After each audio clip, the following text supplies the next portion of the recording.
Hello everyone. So today we are going to see model question paper solution for soil mechanics semester 4 KTU 2024 scheme. Part A, we have 10 questions each carrying 3 marks.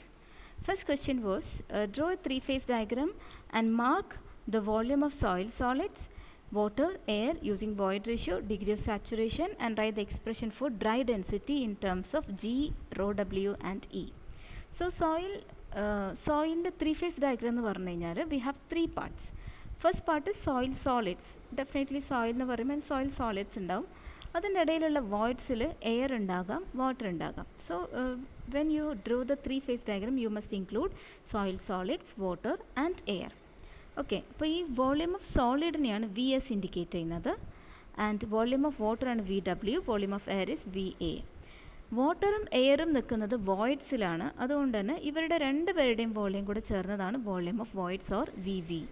ഇപ്പോൾ void ratio എന്ന് പറഞ്ഞു കഴിഞ്ഞാൽ volume of voids to volume of solid ആണ് void ratio. Degree of saturation എന്ന് പറഞ്ഞാൽ volume of വോയിഡ്സിൽ ഈ വോയിഡ്സിൽ എത്രത്തോളം water ഉണ്ട്. Look at the figure. ഇപ്പോൾ ഇവിടെ വോളിയം ഓഫ് വോയിഡ്സിൽ വോളിയം ഓഫ് എയറും ഉണ്ട്, വോളിയം ഓഫ് വാട്ടർ ഉണ്ട്. അപ്പോൾ ഈ വാട്ടർ ഫുള്ള് നിറഞ്ഞു കഴിഞ്ഞാൽ വോളിയം ഓഫ് എയർ ബിക്കം 0 അല്ലേ. അപ്പോൾ V W by V V എന്തായിരിക്കും 1 ആവും. അപ്പോൾ ഫുള്ളി സാച്ചുറേറ്റഡ് സോയിലിൽ വോയിഡ്സിൽ കംപ്ലീറ്റ്ലി വാട്ടർ മാത്രമേ ആയിരിക്കുള്ളൂ. Then the value of the degree of saturation at saturated condition, degree of saturation will be 100% അല്ലെങ്കിൽ 1. ഇനി ഡ്രൈ സോയിൽ ആണെങ്കിലോ വാട്ടർ ഒട്ടും ഉണ്ടാവില്ല, റൈറ്റ്. സോ വോളിയം ഓഫ് വോയിഡ്സിൽ വോളിയം ഓഫ് വാട്ടർ 0 ആയിരിക്കും. അപ്പോൾ നമ്മുടെ degree of saturation become S=0. അപ്പോൾ volume of water volume of വോയിഡ്സിൽ എത്രത്തോളം ഉണ്ടെന്ന് മെഷർ ചെയ്യുന്നതാണ് degree of saturation. Now coming to the expression for dry density in terms of specific gravity. അതിൻ്റെ ഇക്വേഷൻ ആണ് rho d is equal to G rho W by 1 plus E. G എന്ന് പറഞ്ഞ specific gravity, rho W is the density of water, E is the void ratio. Now coming to structure of kyanite, montmorillonite, illite. അപ്പോൾ kyanite, montmorillonite and illite are clay minerals. അപ്പോൾ ഈ kyanite എന്ന് പറയുമ്പോൾ അവിടെ silica sheets ഉണ്ടാവും, alumina sheets ഉണ്ടാവും clay മിനറൽസിൽ. ഇത് രണ്ടും സ്റ്റാക്ക് ചെയ്ത് വെച്ചിരിക്കുന്നതാണ് കയലൈറ്റ്. ഈ ലെയേഴ്സിനെ ഇടയ്ക്ക് ബോണ്ട് ചെയ്യുന്നത് ഹൈഡ്രജൻ ബോണ്ടാണ്. So you can see in this figure kaolinite which is alumina sheet, silica sheet bonded by hydrogen. ഇവിടെ വാട്ടറിന് കയറാനുള്ള ഒരു സാധ്യതയില്ല, അതുകൊണ്ട് തന്നെ ഈ സോയിൽ ഒരിക്കലും സ്വെൽ ചെയ്യില്ല, it won't expand. And plasticity is very less, അതുകൊണ്ട് തന്നെ we can handle it very easily ആയിട്ട് നമുക്കിതിനെ ഹാൻഡിൽ ചെയ്യാം. നല്ല സ്റ്റേബിൾ ആയിട്ടുള്ളൊരു സോയിലാണ്. ഇതിന് ഏറ്റവും നല്ലൊരു എക്സാമ്പിളാണ് ചൈന ക്ലേ. നമ്മൾ പോർസലൈൻ പാത്രങ്ങളൊക്കെ ഉണ്ടാക്കുന്ന ചൈന ക്ലേ ഈസ് കയോലനൈറ്റ്. ഇനി നെക്സ്റ്റ് ടൈപ്പ് ഓഫ് ക്ലേ മിനറലാണ് മോൺമൊറിലനൈറ്റ്. ഇതിന് നമുക്ക് ഈ സി എന്നുള്ള ഫിഗർ നോക്കാം.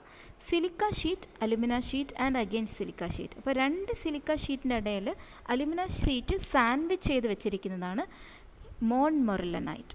ഇതിൻ്റെ ഇടയിൽ തന്നെ ഒരുപാട് ഗ്യാപ്സ് ഉണ്ട്, അതുകൊണ്ട് തന്നെ ഇത് പെട്ടെന്ന് സ്വെൽ ചെയ്യും. വാട്ടറൊക്കെ പെട്ടെന്ന് തന്നെ ഇതിലൂടെ കടന്നു പോവും, എയർ പെട്ടെന്ന് കയറിപ്പോവും, അതുകൊണ്ട് ഇത് പെട്ടെന്ന് സ്വെൽ ചെയ്യും. അതുകൊണ്ട് ഇതിനെ we can call it as expansive soil. ഇത് പെട്ടെന്ന് എക്സ്പാൻസീവ് എന്നാണ്, എക്സ്പാൻസീവ് സോയിലാണ്. ഇതിന് ഏറ്റവും നല്ലൊരു എക്സാമ്പിളാണ് ബ്ലാക്ക് കോട്ടൺ. ഈ സോയിലിൻ്റെ ഒരു പ്രത്യേകത എന്താണെന്ന് വെച്ചാൽ വാട്ടറൊക്കെ കയറിക്കഴിഞ്ഞാൽ നമ്മൾ ഇമാജിൻ ചെയ്യുന്നതിൽ കൂടുതൽ സ്വെൽ ചെയ്യുന്നതുകൊണ്ട് അതിൻ്റെ മേലെ എന്ത് സ്ട്രക്ചർ നമ്മൾ കൺസ്ട്രക്ട് ചെയ്താലും ആ സ്ട്രക്ചറിൽ ഇൻ ഡേഞ്ചറിലാണ്. Because we don't know when the soil is going to expand, when it going to shrink. അതുകൊണ്ട് this is not suitable for engineering purpose. അങ്ങനെ എൻജിനീയറിംഗ് പർപ്പസ് നമ്മൾ യൂസ് ചെയ്യുന്നുണ്ടെങ്കിൽ നമ്മൾ അതിനെ വേറെ രീതിയിൽ കൺസോൾഡേറ്റ് ഒക്കെ ചെയ്ത് വേണം യൂസ് ചെയ്യാനായിട്ട്. Okay. And third one is illite. Illite എന്ന് പറഞ്ഞു കഴിഞ്ഞാൽ ഇതും 2 സിലിക്ക ഷീറ്റിൻ്റെ ഇടയിൽ അലുമിന ഷീറ്റാണുള്ളത്. പക്ഷേ ഇവരെ ബോണ്ട് ചെയ്യുന്നത് എന്ന് പറയുന്നത് പൊട്ടാസ്യം അയോൺസ് ആണ്. അതുകൊണ്ട് തന്നെ ചെറിയ രീതിയിൽ ഇത് സ്വെൽ ചെയ്യും. കാലിനൈറ്റ് പോലെ തീരെ സ്വെൽ ചെയ്യാത്തതല്ല, പക്ഷേ ചെറിയൊരു സ്വെല്ലിങ് എന്തായാലും ഉണ്ടാവും. എന്നാലും നമുക്കിതിൻ്റെ പ്രോപ്പർട്ടീസ് എല്ലാം പ്രെഡിക്റ്റ് ചെയ്യാൻ പറ്റും. ഒരു പ്ലാസ്റ്റിസിറ്റി ക്യാരക്ടറിസ്റ്റിക്സ് ആണെങ്കിലും മോൺമൊറലിനൈറ്റ് ആണെങ്കിൽ ഹൈലി പ്ലാസ്റ്റിസിറ്റിയാണ്, പക്ഷേ ഈ ഇല്ലൈറ്റിന് മീഡിയം റേഞ്ചിലാണ്. മീൻസ് കാലിനൈറ്റിൻ്റെയും മോൺമൊറലിൻ്റെയും ഇടയിലുള്ളൊരു സ്വഭാവമാണ് ഇല്ലൈറ്റ് കാണിക്കുക. ഇത് ഏറ്റവും കൂടുതൽ കോമൺ ആയിട്ട് കാണുന്നത് ഇല്ലൈറ്റ് സോയിൽ ക്ലേ ആണ്. Okay, next question is liquid limit and plastic limits are given. Classify the soil according to the plasticity chart. അപ്പോൾ പ്ലാസ്റ്റിസിറ്റി ചാർട്ട് ഇതാണ്, ഈ ഫിഗർ ആണ് പ്ലാസ്റ്റിസിറ്റി ചാർട്ട്. അപ്പോൾ നിങ്ങൾ എപ്പോഴും പ്ലാസ്റ്റിസിറ്റി ചാർട്ട് ബൈ ഹാർട്ട് പഠിക്കുക, മീൻസ് ഈ ചാർട്ട് വരയ്ക്കാനായിട്ട് പഠിക്കണം. പ്ലാസ്റ്റിസിറ്റി ചാർട്ട് വളരെ സിമ്പിളാണ്. എക്സ് ആക്സിസിൽ ലിക്വിഡ് ലിമിറ്റ്, വൈ ആക്സിസിൽ പ്ലാസ്റ്റിസിറ്റി ഇൻഡെക്സ്. 35-ലും 50 ലിക്വിഡ് ലിമിറ്റിൽ ഒരു വെർട്ടിക്കൽ ലൈൻസ് വരയ്ക്കുക, 20-ൽ ഒരു ഇൻക്ലൈൻഡ് ലൈൻ വരയ്ക്കുക. ഈ ഇൻക്ലൈൻഡ് ലൈനിൻ്റെ പേരാണ് എ ലൈൻ. ഈ ലൈനിൻ്റെ പ്ലാസ്റ്റിസിറ്റി ഇൻഡെക്സിൻ്റെ ഇക്വേഷനാണ് 0.73 ലിക്വിഡ് ലിമിറ്റ് മൈനസ് 20. ഓക്കെ, ഇനി നമ്മളോടൊരു ലിക്വിഡ് ലിമിറ്റും പ്ലാസ്റ്റിക് ലിമിറ്റും തന്നിട്ട് അത് ഏത് ടൈപ്പ് ഓഫ് സോയിലാണെന്ന് കണ്ടുപിടിക്കാൻ പറഞ്ഞാൽ we can make use of this plasticity chart. അപ്പോൾ ആദ്യം നമ്മൾ തന്നെ പ്ലാസ്റ്റിസിറ്റി ചാർട്ടിൽ നമ്മുടെ ലിക്വിഡ് ലിമിറ്റ് എത്രയാണെന്ന് നോക്കി. ഇവിടെ 70 ആണ്. അപ്പോൾ ഈ 70ക്ക് കറസ്പോണ്ടിങ് ആയിട്ടുള്ള എ ലൈനിൻ്റെ പ്ലാസ്റ്റിസിറ്റി ഇൻഡെക്സ് എത്രയാണെന്ന് എ ലൈൻ്റെ ഇക്വേഷനിൽ ലിക്വിഡ് ലിമിറ്റ് ഇട്ട് കൊടുത്ത് കണ്ടുപിടിക്കുക. അപ്പോൾ ഇവിടെ 0.73 ഇൻറ്റു ലിക്വിഡ് ലിമിറ്റ് 70 ആണ്. So 70 minus 20 36.5. അപ്പോൾ 36.5 ആണ് നമുക്ക് നമ്മുടെ പ്ലാസ്റ്റിസിറ്റി ചാർട്ട് പ്രകാരം ഇതിൻ്റെ പ്ലാസ്റ്റിസിറ്റി ഇൻഡെക്സ് വരേണ്ടത്. ബട്ട് ഇതിൻ്റെ ഇൻഡെക്സ് എത്രയാണ് വരുന്നത്? പ്ലാസ്റ്റിസിറ്റി ഇൻഡെക്സ് നമുക്കറിയാം, ലിക്വിഡ് ലിമിറ്റ് മൈനസ് പ്ലാസ്റ്റിക് ലിമിറ്റാണ് പ്ലാസ്റ്റിസിറ്റി ഇൻഡെക്സ്. അതിൻ്റെ വാല്യൂ 40 ആണ്. അപ്പോൾ ഈ എ ലൈനേക്കാൾ മേലെയാണെങ്കിൽ ഈ സോയില് CH സോയിലാണ്. CH എന്ന് പറഞ്ഞു കഴിഞ്ഞാൽ ഹൈലി കംപ്രസിബിൾ സോയിൽ. ഇപ്പോൾ അത് പ്ലാസ്റ്റിസിറ്റി ഇൻഡെക്സ് താഴെയായിരുന്നു. For example, if the plasticity index was 20 instead of 40, ഇത് താഴെയായിരിക്കും സോയിൽ വരിക അല്ലേ? അങ്ങനെയാണെങ്കിൽ എ ലൈനിന് താഴെയാണെങ്കിൽ അത് എന്ത് ടൈപ്പ് ഓഫ് സോയിലാണ്? Highly compressible. M indicate silt, highly compressible silt or highly compressible organic soil. അപ്പോൾ ഈ ഒരു ടെർമിനോളജി വെച്ച് നമുക്ക് പ്രെഡിക്റ്റ് ചെയ്യാൻ പറ്റും ഇത് എന്ത് ടൈപ്പ് ഓഫ് സോയിലാണ്. So according to this study, this figure, the soil is highly compressible clay, CH soil. Okay, ഇനി നമുക്ക് അടുത്ത ക്വസ്റ്റ്യൻ എന്ന് പറഞ്ഞു കഴിഞ്ഞാൽ what is flowing through a cylinder of diameter 15 centimeter? Its hydraulic conductivity and hydraulic gradients are given. Calculate the quantity of water flowing through the specimen in 1 hour. അപ്പോൾ നമുക്കൊരു cylindrical specimen തന്നിട്ടുണ്ട്, അതിൻ്റെ diameter തന്നിട്ടുണ്ട്. And we are asked to find out the quantity, എത്ര litres of water ആ സ്പെസിമെനിലൂടെ 1 hour pass ചെയ്യുന്ന കണ്ടുപിടിക്കണം. അപ്പോൾ നമുക്കറിയേണ്ടത് ഡിസ്ചാർജ്, ഡാർസീസ് ലോ പ്രകാരം ഡിസ്ചാർജ് എന്ന് പറഞ്ഞു കഴിഞ്ഞാൽ hydraulic conductivity K into hydraulic gradient I into area of the specimen ആണ്. അപ്പോൾ സോയിലിലൂടെ പോകുന്ന ഏരിയ ഓഫ് ദ സ്പെസിമെനും ഹൈഡ്രോളിക് ഗ്രേഡിയൻറ്റും ഹൈഡ്രോളിക് കണ്ടക്ടിവിറ്റി അറിയാമെങ്കിൽ നമുക്ക് ഡിസ്ചാർജ് കാൽക്കുലേറ്റ് ചെയ്യാം. ഡിസ്ചാർജ് എന്ന് പറഞ്ഞു കഴിഞ്ഞാൽ എന്താ? ഒരു സെക്കൻഡിൽ എത്ര m³ വാട്ടർ ഇതിലൂടെ ഫ്ലോ ചെയ്യുന്നു എന്നുള്ളതാണ് ഡിസ്ചാർജ്. ഓക്കെ, അപ്പോൾ നമുക്ക് തന്നിട്ടുള്ള area I and K value വെച്ചിട്ട് let's find out the discharge first. അപ്പോൾ ഏരിയ കാൽക്കുലേറ്റ് ചെയ്യാൻ π/4d² അല്ലെങ്കിൽ πr² വെച്ചിട്ട് കാൽക്കുലേറ്റ് ചെയ്യാം. Diameter 15 centimeter. നമ്മളതിനെ മീറ്ററിലേക്ക് കൺവേർട്ട് ചെയ്യുക. സോ 15/100 മീറ്റർ ആണ്, ഓർ 7.5 × 10⁻² മീറ്റർ ആണ് റേഡിയസ്. അത് വെച്ചിട്ട് ഏരിയ കാൽക്കുലേറ്റ് ചെയ്യുക. So area is coming around πr² 0.01767 metre square. അപ്പോൾ നമുക്ക് ഏരിയ കിട്ടി, ഹൈഡ്രോളിക് കണ്ടക്ടിവിറ്റി അറിയാം, ഹൈഡ്രോളിക് ഗ്രേഡിയൻ്റ് അറിയാം. അപ്പോൾ just substitute the values and find out the discharge. അപ്പോൾ 4.417 × 10⁻⁵ m³/s. ഇത്രയും വാട്ടർ ഒരു സെക്കൻഡിൽ ഇത്രയും m³ വാട്ടർ ഇതിലൂടെ ഫ്ലോ ചെയ്യുന്നുണ്ട്. അപ്പോൾ 1 hourലോ, 1 hour എന്ന് പറഞ്ഞാൽ 3600 സെക്കൻഡ്സ് ആണ്. സോ ദിസ് മച്ച് ഇൻറ്റു 3600 ചെയ്യുമ്പോൾ നമുക്ക് 1 hourൽ എത്ര m³ വോളിയം വാട്ടർ അതിലൂടെ പാസ് ചെയ്യുമെന്ന് കിട്ടും. റൈറ്റ്, 1 m³ എന്ന് പറഞ്ഞു കഴിഞ്ഞാൽ 1000 ലിറ്റർ ആണ്. അപ്പോൾ 0.15903 m³ എന്ന് പറഞ്ഞാൽ 0.15903 × 1000 liters, which is coming 159.03 liters. അപ്പോൾ ഒരു മണിക്കൂറിൽ ആ തന്നിട്ടുള്ള പെർട്ടിക്കുലർ സ്പെസിമെനിലൂടെ 153.03 liters വാട്ടർ ഫ്ലോ ചെയ്യും. Now coming to the next question. Saturated soil is specific gravity 2.5, water content 25%. Calculate the hydraulic gradient. Hydraulic gradient കണ്ടുപിടിക്കാൻ ജസ്റ്റ് ഒരു ഇക്വേഷൻ്റെ ആവശ്യമേ ഉള്ളൂ. IC hydraulic gradient G minus 1 by 1 plus C. ഇത് by heart പഠിച്ചോണം. ഓക്കെ, G minus 1, G നമുക്ക് തന്നിട്ടുണ്ട്, but E തന്നിട്ടില്ല. E എങ്ങനെ കണ്ടുപിടിക്കും?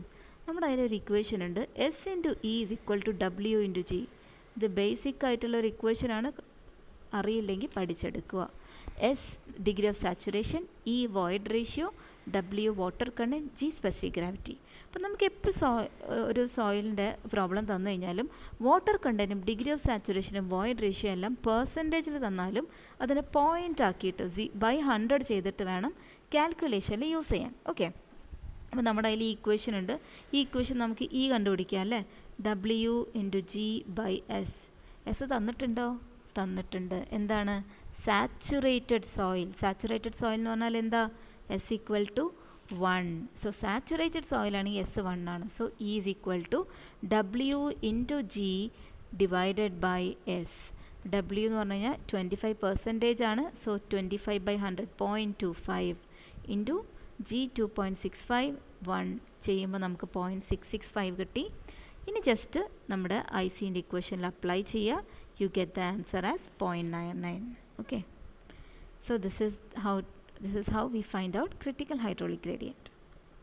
The sixth question, a square area 1.5 meter by 1.5 meter carries a uniformly distributed load 200 kilonewton per meter square. Determine the increase in vertical pressure at a depth 2 meter directly below the center of the loaded area using 2:1 approximate method. ഇപ്പോൾ 2:1 approximate മെത്തേഡിൽ നമുക്ക് ഒരു equation, square ഏരിയൻ്റെ ഇക്വേഷനാണ് Q into B square by B plus Z whole square. Q എന്ന് പറഞ്ഞു കഴിഞ്ഞാൽ 1 മീറ്ററിൽ എത്ര ലോഡ്, 1 m സ്ക്വയറിൽ എത്ര ലോഡുണ്ട്. ഇവിടെ നമുക്ക് 200 kilo newton per metre square തന്നിട്ടുണ്ട്. അപ്പോൾ 1 മീറ്റർ സ്ക്വയറിൽ 2 മീറ്റർ സ്ക്വയറിലാണത്. അപ്പോൾ 1 മീറ്റർ സ്ക്വയറിലാവുമ്പോൾ 200 ബൈ 2 അല്ലേ. ഇപ്പോൾ 200 ബൈ 2 വിച്ച് ഇസ് 100. ബി എന്ന് പറഞ്ഞു കഴിഞ്ഞാൽ അതിൻ്റെ വിഡ്ത്താണ്, സെഡ് എന്ന് പറഞ്ഞു കഴിഞ്ഞാൽ ഡെപ്താണ്. അപ്പോൾ just substitute the values, you get the answer as 12.245 kilo newton per metre square.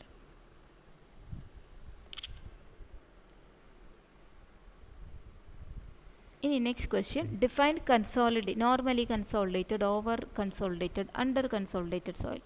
ഇത് മനസ്സിലാക്കാനായിട്ട് ഏറ്റവും നല്ലൊരു കാര്യം എന്ന് പറഞ്ഞു കഴിഞ്ഞാൽ, നമ്മളെപ്പോഴും നോർമലി കൺസോളിഡേറ്റഡ് എന്ന് പറയുമ്പോൾ ഓർക്കുക, ഒരു സോയിൽ, അതായത് it had not been subjected to a pressure greater than the present existing pressure. ഇപ്പോൾ അതിൻ്റെ മേലെ കൊടുക്കുന്ന പ്രഷറാണ് അത് ലൈഫിൽ അനുഭവിച്ച ഏറ്റവും വലിയ പ്രഷർ. ഇതിന് മുന്നേ അത്രയും പ്രഷർ അനുഭവിച്ചിട്ടില്ല. അങ്ങനത്തെ സോയിലിനെ നമ്മൾ വിളിക്കുന്ന പേരാണ് നോർമലി കൺസോളിഡേറ്റഡ്. സ്വതവേ ക്ലേസ് എല്ലാം നോർമലി കൺസോളിഡേറ്റഡ് ആയിരിക്കും. ഈ ഫിഗർ നമ്മൾ നോക്കുകയാണെങ്കിൽ void ratio and log effective stress, അതായത് നമ്മളൊരു സോയിലിനെ കൺസോളിഡേറ്റ് ചെയ്യുമ്പോൾ അതിൻ്റെ വോയിഡ്സ് കുറഞ്ഞുകൊണ്ടിരിക്കും അല്ലേ. കൺസോളിഡേറ്റ് ചെയ്യുക എന്ന് പറഞ്ഞാൽ സോയിലിനകത്തുള്ള വാട്ടറിനെ എക്സ്പെൽ ചെയ്യുന്ന പ്രോസസ്സാണ് കൺസോളിഡേഷൻ. അപ്പോൾ വോളിയം ഓഫ് ദ വാട്ടർ കുറഞ്ഞുകൊണ്ടിരിക്കുമ്പോൾ വോളിയം ഓഫ് ദ വോയിഡ്സും കുറഞ്ഞുകൊണ്ടിരിക്കും. അപ്പോൾ വോയിഡ് റേഷ്യോ ഇങ്ങനെ കുറഞ്ഞു വരും. പക്ഷേ എന്ത് സംഭവിക്കും? എഫക്റ്റീവ് സ്ട്രെസ് എന്ന് പറഞ്ഞു കഴിഞ്ഞാൽ സോയിൽ സോളിഡ്സിൻ്റെ മേലെ വരുന്ന സ്ട്രെസ്സാണ്. അപ്പോൾ വോയിഡ് റേഷ്യോ കുറയുകയും അതിൽ വാട്ടർ അത്രയും നേരം സോയിലുണ്ടായിരുന്ന വാട്ടറും സോയിലും കൂടെ ആയിരുന്നു, സോയിൽ സോളിഡ്സും കൂടെ ആയിരുന്നു എല്ലാ ലോഡും എടുത്തിരുന്നത്.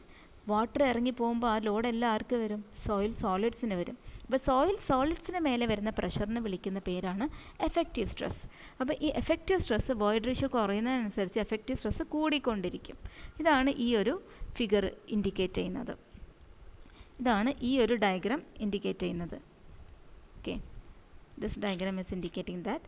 അപ്പോൾ ഈ ഡയഗ്രത്തിൽ നമുക്ക് ഈ ഒരു ഫിഗറിൽ AB എന്നുള്ള പോർഷനാണ് നോർമലി കൺസോളിഡേറ്റഡ്. അതായത് നമ്മുടെ സോയിൽ ഇതിന് മുന്നേ ഇത്രയും പ്രഷറൊന്നും അനുഭവിച്ചിട്ടില്ല. അതുകൊണ്ട് തന്നെ പെട്ടെന്ന് തന്നെ വാട്ടറൊക്കെ പ്രഷർ വരുമ്പോൾ ഇറങ്ങി പോകുന്നുണ്ട് ആൻഡ് എഫക്റ്റീവ് സ്ട്രെസ് കൂടി വരുന്നുണ്ട്. ഈ ഓവർ കൺസോളിഡേറ്റഡ് എന്ന് പറഞ്ഞു കഴിഞ്ഞാൽ പാസ്റ്റിൽ നല്ല പ്രഷർ അനുഭവിച്ച് വന്നൊരു സോയിലാണ്. And soil had been subjected in the past in excess of the present pressure. ഇപ്പോൾ അനുഭവിക്കുന്ന പ്രഷറിനേക്കാൾ കൂടുതൽ പ്രഷർ അനുഭവിച്ച സോയിലിനെയാണ് നമ്മൾ ഓവർ കൺസോളിഡേറ്റഡ് സോയിൽ എന്ന് പറയാം. നമ്മളിപ്പോൾ ബി വരെ നമ്മൾ ആ സോയിലിന് പ്രഷർ ചെയ്തു എന്ന് വിചാരിക്കാം.